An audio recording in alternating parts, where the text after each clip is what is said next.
जूली और आप इस वक्त देख रहे हैं NBC 24।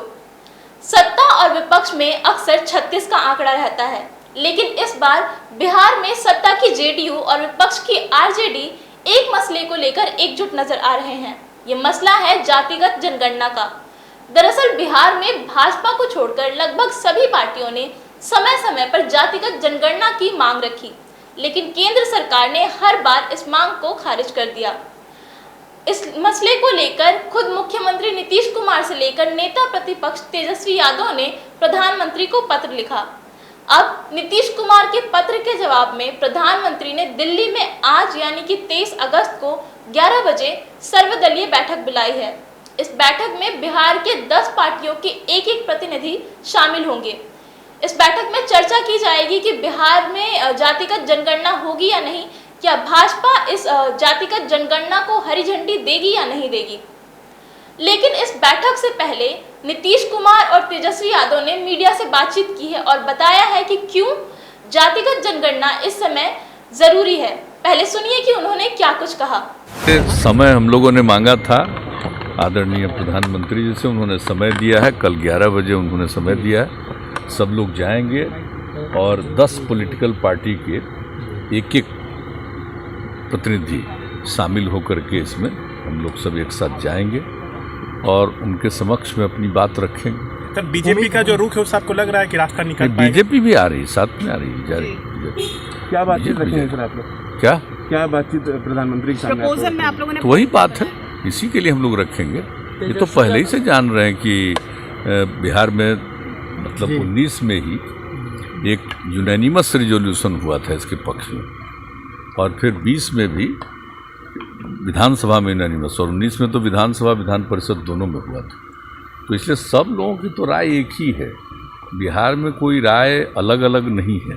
तो उसी को कहने हम लोग अपनी बात उम्मीद है सर, उम्मीद है कि बेहतर प्रपोजल को एक्सेप्ट किया जाएगा। कल तो बातचीत करेंगे तब पता चलेगा। जो सारे दल जा रहे हैं क्या कैसे उनसे बातचीत हुई आप लोग? लेकिन जरूर हम लोग सोचते हैं कि ये सबके हित में है, पूरे देश के हित में है। और ये ऐसी बात नहीं है कि सिर्फ बिहार के लोगों की इच्छा है, ये पूरे देश के लोगों की इच्छा है कि जाति आधारित जनगणना कम से कम एक बार तो जरूर कर देना चाहिए, ताकि सब चीज़ों के बारे में पूरी जानकारी हो जाए और उससे लोगों को सुविधा हो जाए और सरकार को भी किसी भी निर्णय को लेने में सहूलियत। तेजस्वी यादव सर कह रहे हैं कि नीतीश कुमार उनके दबाव में आकर जाति जनगणना के मुद्दे हाथ पर हाथ धरे सब लोग बैठे हुए। कौन क्या बोलता है हमको तो मालूम नहीं, हमसे तो खुद आके मिले और उन लोगों ने कहा कि हम लोगों को चल के मिलना चाहिए, ठीक है, सीएम और उसके बाद ही तो कर दिया है।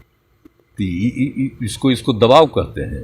आप जरा बताइए तो सीएम सर, अगर वहाँ बात नहीं हम नहीं कह सकते हैं भाई, कल बात नहीं बनी सब तो चीज़ों के बारे में बात नहीं बनी तो क्या बिहार में खुद कराने का कोई निर्णय होगा सर? नहीं, अब तो कल बातचीत करेंगे, इसके बाद ही ना कोई बातचीत होगी। फिर आपको समझना पड़ेगा, जातीय जनगणना की आखिरी जनगणना जो हुआ था, कास्ट सेंसस जो हुआ था 1931 में हुआ था, और 1931 से पहले हर 10-10 साल पे होता रहा। किन कारणवश नहीं हुआ, लेकिन अगर कोई बीमार है तो सबसे पहले इलाज करना है तो उसका बीमारी का पता करना पड़ेगा। तो जातीय जनगणना जो है बीमारी का पता करता है, समाज में कौन लोग जो हैं गरीब हैं, आर्थिक रूप से कौन सा समाज जात जो है पिछड़ा है, गरीब है, जिसको मुख्य धारा में आखिर वो कौन लोग हैं जो ठेला चलाते हैं, कौन लोग जो है मजदूरी करते हैं, कौन जात के लोग हैं जो भीख मांगते हैं। तो जब तक आपको इस बीमारी का नहीं पता चलेगा तब तक आप इलाज नहीं कर सकते। तो जब हमको पता चल जाएगा कि कौन समाज गरीब है तो उसके लिए बजट के लिए हम लोग अलग से प्रोविज़न करेंगे, प्रोविज़न करके एलोकेट करेंगे उनके लिए, ताकि कल्याणकारी योजनाएं उनके लिए बनाया जाए और उस तंगी से जो है वो आगे बढ़ सके और गरीबी जो है मिट सके। कुछ लोग कहते हैं कि जातीय जनगणना जो है जात को बांटने का काम करता है, तब तो धर्म की गिनती भी नहीं होनी चाहिए, तो धर्म में भी लड़ाई होगा। तो ये बकवास बातें हैं, किसी के गिनती से कोई दिक्कत नहीं आती है, बल्कि हमको तो पता चलेगा कि संख्या क्या है, कौन लोग क्या है। लालू जी ने काफ़ी जाति जनगणना के लिए संघर्ष किया और यूपीए के समय भी, उस समय जब जाति जनगणना पार्लियामेंट में 2010 के करीब जो है भाषण भी दिया था, मांग भी की थी कि आर्थिक, शैक्षणिक और जातीय जनगणना होनी चाहिए। उस समय गिनती भी हुई थी, लेकिन 14 में आने के बाद बीजेपी के लोगों ने उस पर पब्लिक डोमेन में आने नहीं दिया गया। अब जो भी कारण रहा है, पार्लियामेंट में भी कुछ बार जो है सवाल पूछा गया कि भाई जातीय जनगणना जो है होगा या नहीं होगा, लेकिन केंद्र सरकार ने मना किया। हमने इस बात पे भी कहा मुख्यमंत्री जी को सदन में भी, बिहार विधानसभा में, कि बिहार हमारी पार्टी के मांग पे, हमारे नेता की मांग पे 2 बारी बिहार विधानसभा से प्रस्ताव पारित हो चुका है। प्रस्ताव पारित होने के बाद 2 बार हम लोग बैठे हुए हैं।